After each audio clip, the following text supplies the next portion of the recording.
I can tell you that I am in my favorite place, and that is with Trio people, my family. I had the privilege last weekend of going to Selma, Alabama, and I spent a lot of time with Lyndon Johnson Robb, President Johnson's daughter, and I went on and on and on telling her how I had personally benefited from her father's work, and I particularly spent a lot of time talking about Trio to her, so she was very, very delighted.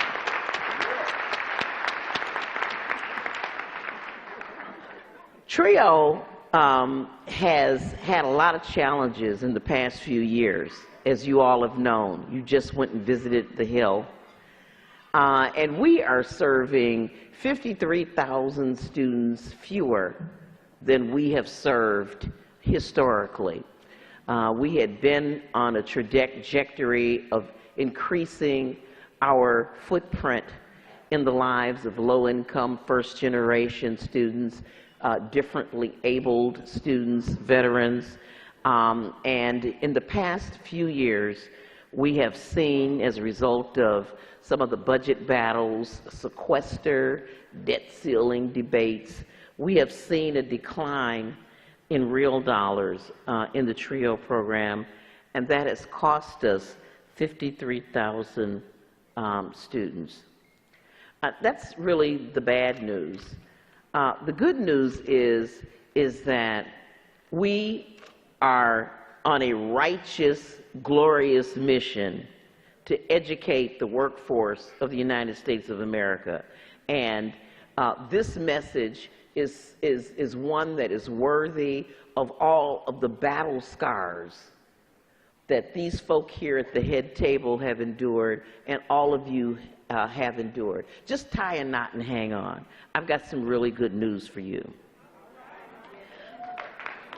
First of all, in the president's budget, has $20 million more in it than its base funding from last year. Now, this is an earmark. It's a dirty little word, because I guess presidents get earmarks and members of Congress don't, but that's another grievance that I have. And it's specifically earmarked to try to target those students who, for a variety of reasons, have dropped out of college, and they want them to use these funds in our educational opportunity centers and to try to redeem, as it were, these folk. Now, that doesn't do anything about getting our 53,000 student threshold back for upward bound and special services, but it is a recognition, to some extent, that this is a skills-based, knowledge-based economy that we're dealing with, and that we need, and you know, if we had every single high school student in America go to college, there still would not be enough people to really get our economic engine going in the direction that we want to go. So it's an opening bid, as it were, for us to use that willingness on the part of the administration, the crack in the door, for us to say, well, if you're willing to spend $20 million to get these people back, certainly you want to, we don't want it to be done at the expense of those high school graduates or those folks in 8th grade and in 10th grade who have not chosen to drop out, but just need TRIO support. The good news is that our economy really is a skills and a knowledge-based economy, and the president has even recognized that in his State of the Union address when he talked about quote-unquote free community college for everyone. Now, the question that we have for that is, does that mean if you don't go to a community college that there might be some free some free post-secondary education no matter what institution you go to? So these are questions that we are going to ask the president. And you all are in really good shape, because the ranking member of the Labor and Education Appropriation Committee, the chairman is Mr. Cole, and the ranking member is Rosa DeLauro. And I'm telling you, this is a dynamic duo. And they both love TRIO. Last year, with all of the debates about the sequester and cuts, TRIO was the only program that enjoyed a teeny-weeny little bump versus being cut. And that's because of the stewardship.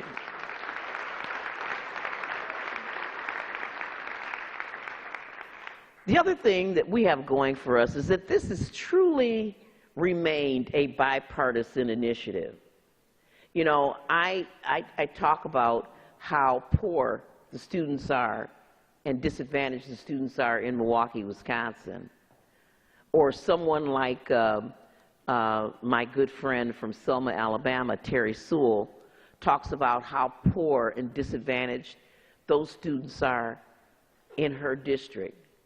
She has a district that's like 97% urban and very, very black, very, very minority, Latinos and African Americans. But you have someone like the chairman of the Appropriations Committee from Kentucky, Hal Rogers, whose district is like 98% white and even poorer than Terry Sewell's district. So the good news is that this is a program where, whether they're Democrats or Republicans representing them in Congress, whether it's a district that has large numbers of Latinos, large numbers of African Americans, large numbers of white students, every member of Congress has students who are first-generation students and that are in need of this benefit. And the best news about what you are doing is that you're adding to our economy. You have people like Senator Elizabeth Warren, who, and I have just signed on to a companion bill that she's putting out. She is forcing Congress and the American people to recognize one important thing, is that we should not be putting students under undue pressure, financial pressure, to do us a favor, and that is to get an education.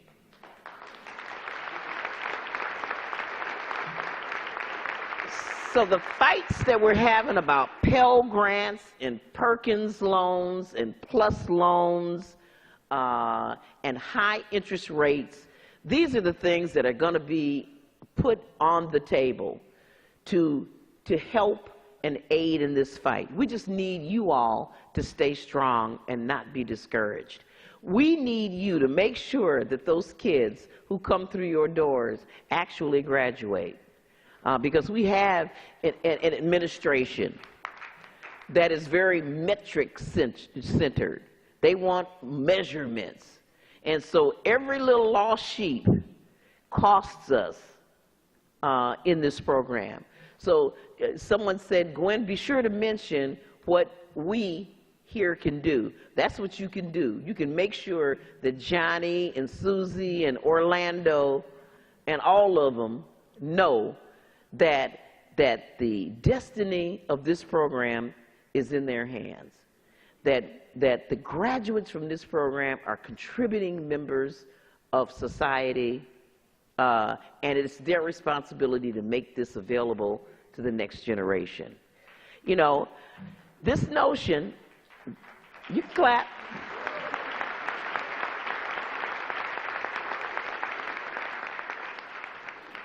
You know, when I tour the manufacturing facilities in my district, and I'm from Milwaukee, so we have a lot of manufacturing facilities. You know, these are facilities where the people who are into manufacturing are doing very, very upscale, high skill level manufacturing. And even in agriculture, there are all kinds of chemicals that are mixed for fertilizer. There is no room in our economy for uneducated people. That's what you guys have going for you. You're here to save the American economy with the work that you're doing. And the work that you're doing, there aren't enough trust fund kids in America to keep America economically viable. So thank you for all the work that you have done. I know you lit the Hill up today. Our phones were flying off of the hook today with people signing on to the letter that is co-sponsored by Donald Payne Jr. and myself.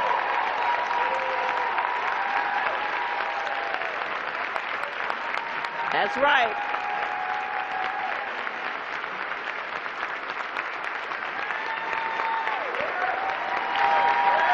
Yeah. They know about the letter,